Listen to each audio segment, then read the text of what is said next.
Уважаемые коллеги, уважаемые пользователи соцсетей, к моему удивлению и большому сожалению, мой вчерашний доклад почему-то вызвал какой-то странный и негативный резонанс. Доклад на палате по законопроектам. Почему-то многие прошлись по моей пятой графе «Национальность», отметили мой акцент, не соответствующий принятым нормам.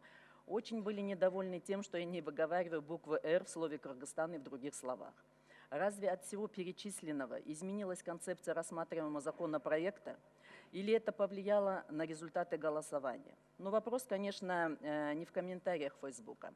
Из всего этого я сделал очень интересный вывод, что на самом деле развитие кыргызского языка по большому счету не зависит от преподавателей, которые прикладывают все свои усилия, чтобы донести до учеников знания, постоянно совершенствуя методику обучения, не в учебных пособиях, не в количестве часов в школе, отведенных на обучение кыргызскому языку. Проблема прежде всего в нас самих и в отношении друг к другу, взаимоуважения и терпимости. Ведь многие, кто окончил школу с русским языком обучения, сейчас пожинают негативные плоды. Не хочу никого обвинять в том, что на сегодняшний день действительно многие не разговаривают на государственном языке и не владеют им, а многие ограничиваются общением только на бытовом уровне.